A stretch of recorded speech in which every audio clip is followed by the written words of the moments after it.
ค่ะ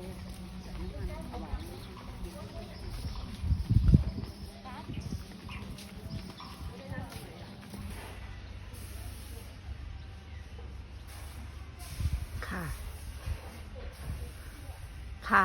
นี่ประตุยกะปีกับบ่ฮู้ดอกว่าคือต้นอีหยังพ่อแม่พี่น้องได้เห็นแล้วสวยงามพ่อแม่พี่น้องเห็นแล้วสวยงามพ่อแม่พี่น้องเป็นไม้ล้อมที่เพิ่นเอามาปลูกไม้งานเห็นแล้วสวยงามประตุยกะปีก็อยากโชว์ความสวยความงามให้พ่อแม่พี่น้องได้เมืองว่าเพิ่นสวยงามขนาดใดอยากให้เมืองฟ้อมน้ำหลักพ่อแม่พี่น้องสวยงามผักสวยงามแน่คุณท้องฟ้าค่ะสีฟ้าสีครามต้นไม้เขียวลำต้นเพิ่นสีดำๆเนาะค่ะงามค่ะพ่อแม่พี่น้อง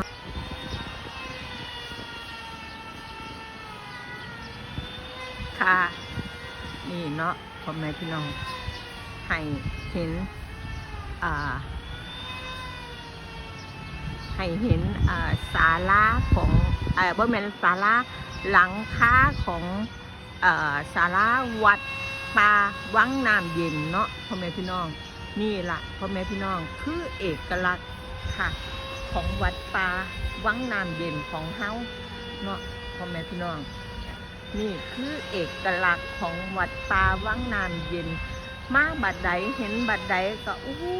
สวยงามบ่สร้างบ่ช้าเนาะพ่อแม่พี่น้องต่างชาติเพิ่นก็มาเมือง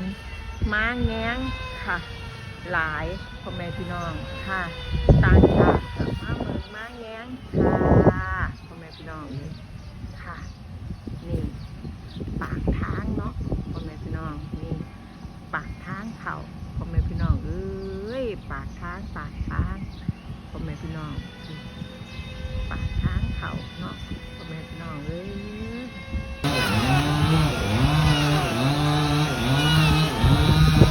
ค่ะอันนี้ลบเลียมเสาเนาะพ่อแม่พี่น้องลบเลียมเสาสีเฮ็ดเสาเฮ็ดบันไดขึ้นไปใส่หอไต่บ่พ่อแม่พี่น้องค่ะนี่เสาเฮ็ดเสาไปใส่หอไต่ลบเลียมเด้อพ่อแม่พี่น้องลบเลียมเสาให้กลมๆงามๆค่ะแล้วก็ไม้ที่ถากออกพ่อแม่พี่น้องไม้ที่ถากออกพ่อแม่พี่น้องไม้ที่ถากออกนี่ค่ะจากที่เฮ็ดเป็นบันไดเด้อพ่อแม่พี่น้องบันได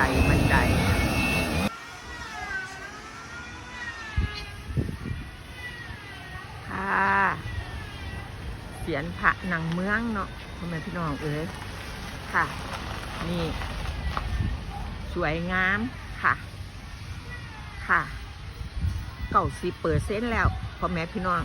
เหลืออีก10%เหลืออีก10%เท่านั้นค่ะกะสิแล้วค่ะพ่นสีท้องเข้าไปสวยค่ะพ่อแม่พี่น้องงามกิ๊กเลยล่ะค่ะเสียนพระนางเมืองวัดป่าวังน้ำเย็นเด้อค่ะเด้องามคักงามแน่แสงตะวันแสงตะวันวันเพิ่นบ่มักแต่อยากกลับบ้านแล้วแสงตะวันอยากกลับบ้านแล้วไปบ้านอยู่บ้านไหนล่ะแสงตะวันอยากกลับบ้านแล้วบ่มักไปใกล้อย่าไปใกล้